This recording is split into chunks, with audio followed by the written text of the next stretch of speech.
your question to respond to first, and it comes from Bridget Udy from District 2. Bridget?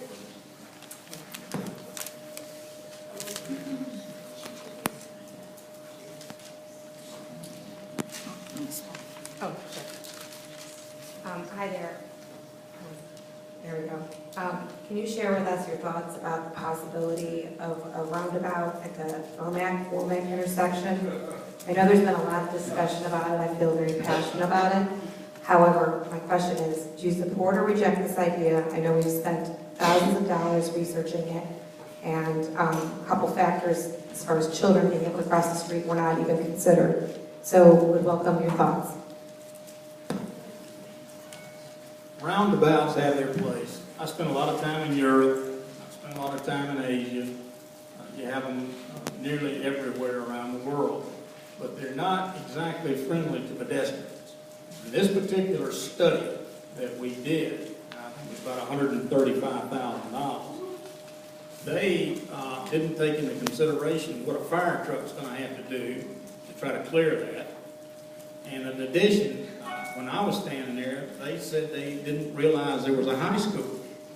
Now, that just really caught us flat-footed, and I have some witnesses to that, so it's not just me. I would not recommend a roundabout there. From what I've been able to investigate and see, it's not pedestrian-friendly, particularly for younger children who've never seen the type of thing it is. So I would say no, not in that position. I'm not saying no to a roundabout somewhere else, but in that location, no.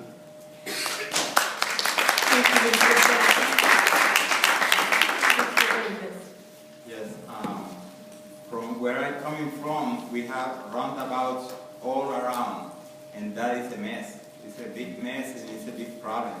You cannot cross even on the corner, or you cannot cross even a few yards from the roundabout because it's a danger for the people, you know. They can get killed easily close to the roundabout. So that's why I don't agree with the roundabout on one side, and the other is the properties that are on the corner is going to be directly affected.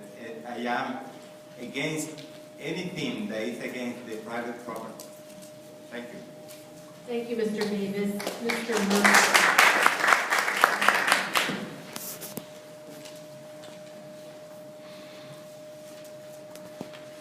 You know, in the world of city and regional planning, when you start taking these courses, they actually term those as a rotary.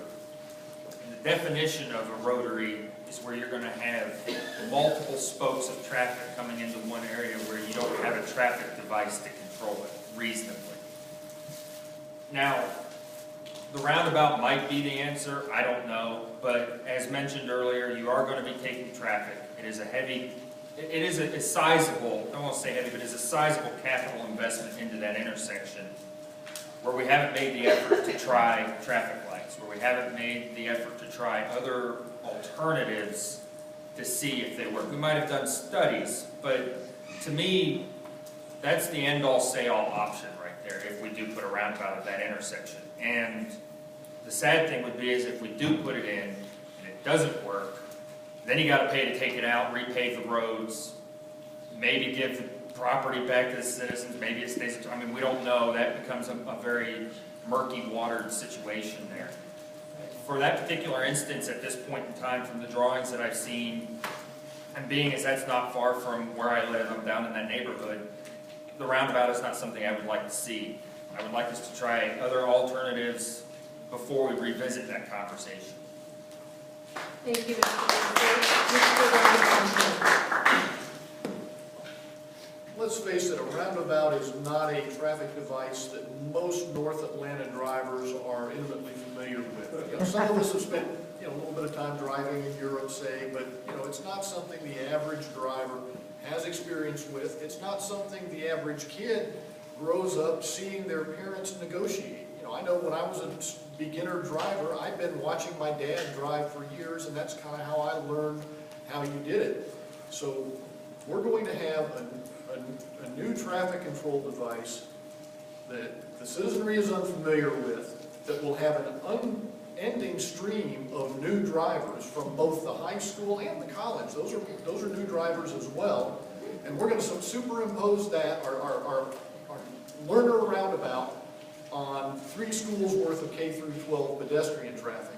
I'd say that's not a real good idea. If we want to have a roundabout for, a learner roundabout for Dunwoody, let's find a better place than with unending streams of new drivers and a heavy K through 12 pedestrian traffic contingent.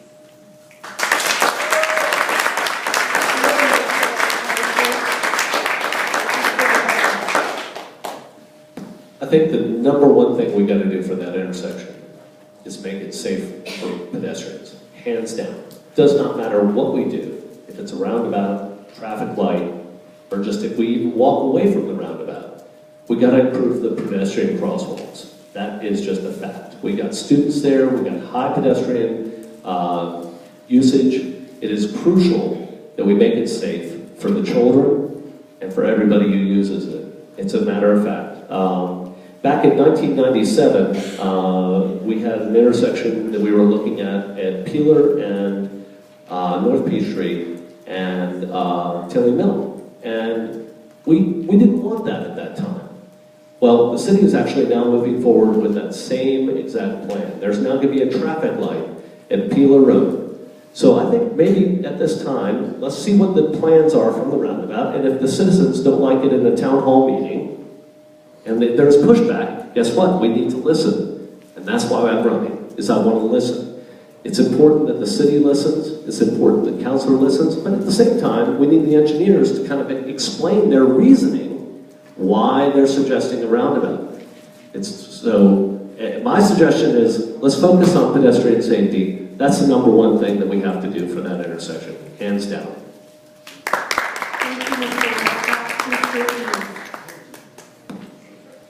Somebody asked me about that recently, and they said, do you think roundabouts are safe for pedestrians? I said, I don't think roundabouts are safe for Atlanta drivers.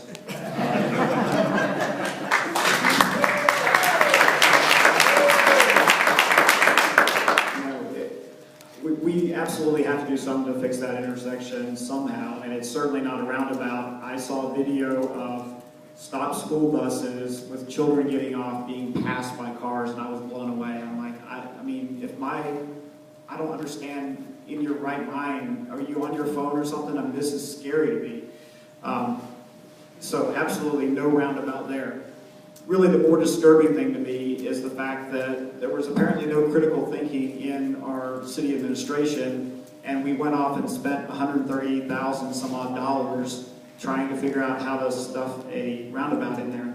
That's very upsetting to me. That's a lot. In my world, $130,000 is a lot of money. We could have paved some roads. We could have done something viable with that money. We really got to think about how we spend all this money on these engineering studies that make no sense.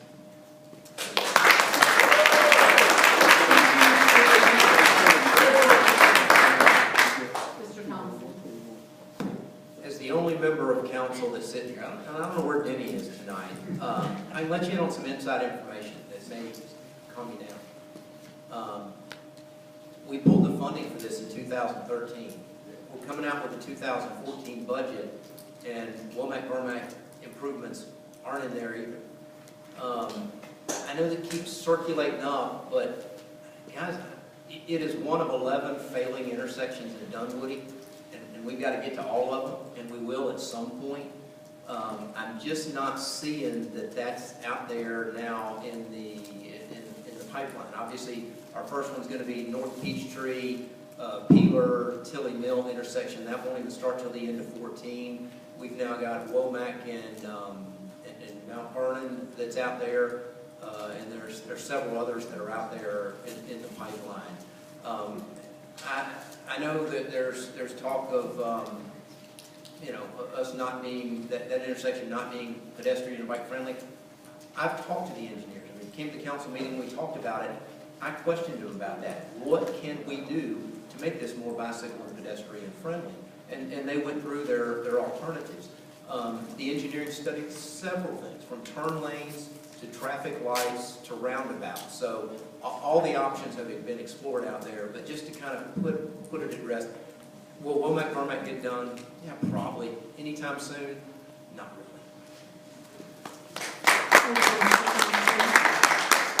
Okay, at this time, we will move to our closing